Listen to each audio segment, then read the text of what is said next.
নমস্কার, রান্নাঘরে রাজশ্রীতে আপনাদের সকলকে স্বাগত জানাই। আজ আমি আপনাদেরকে বানিয়ে দেখাবো সর্ষে শাকের একটি রেসিপি। তাহলে এবার শুরু করি। এখানে আমি 500 গ্রাম সর্ষে শাক নিয়েছি, ভালো করে ধুয়ে নিয়েছি, এবার কেটে নিচ্ছি।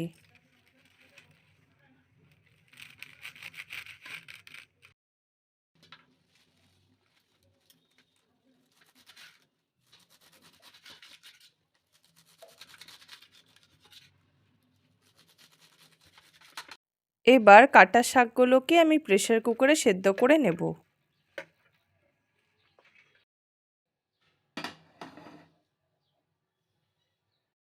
এক কাপ জল দিলাম আর হাফ চামচের মতো নুন দিয়ে একটা সিটি দিয়ে নেব।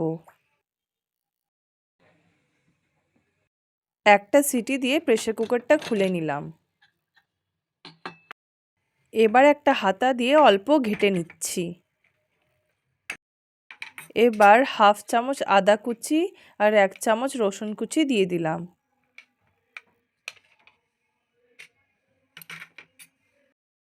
হাতা দিয়ে ভালো করে নেড়ে নিচ্ছি।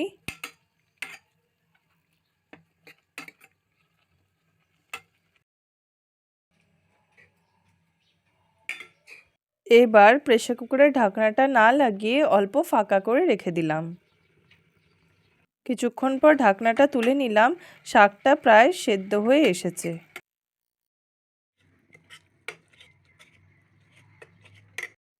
এবার একটি কড়াই গরম করে 2 চামচ ঘি দিলাম।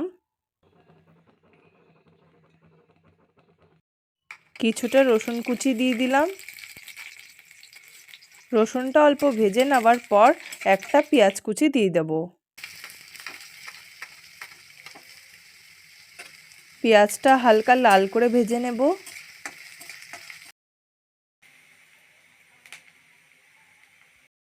এর মধ্যে অল্প আদা কুচি দিলাম, অল্প লঙ্কা কুচি দিয়ে দিলাম। এরপর দিয়ে দেব অল্প টমেটো কুচি।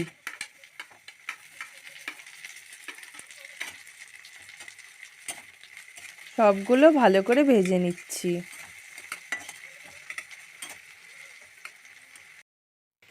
স্বাদ অনুযায়ী নুন দিয়ে দিলাম। এবার হাফ চামচ করে হলুদ গুঁড়ো, জিরে গুঁড়ো, ধনে গুঁড়ো আর লাল লঙ্কার গুঁড়ো দিয়ে দিলাম।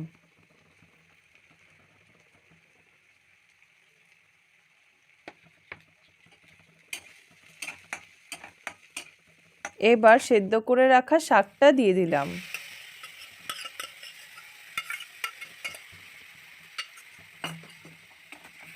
মশলার সাথে শাকটাকে ভালো করে মিশিয়ে নিচ্ছি।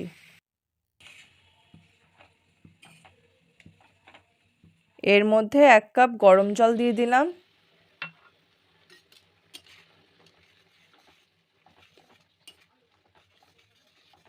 এবার এই গোল হাতা দিয়ে ভালো করে ঘেঁটে দিচ্ছি।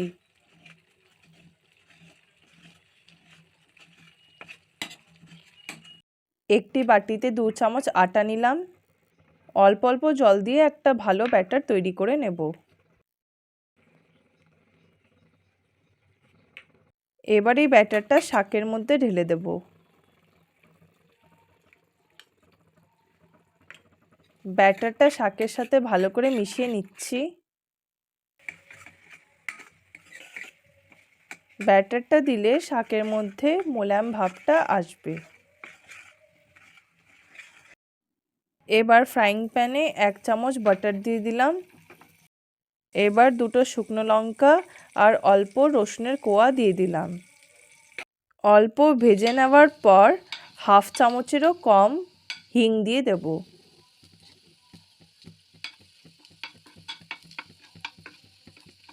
ফোড়নটা এবার শাকের উপরে দিয়ে দিলাম। ভালো করে মিশিয়ে নেব।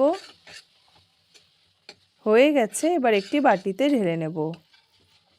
সর্ষে শাকের রেসিপিটি তৈরি হয়ে গেছে।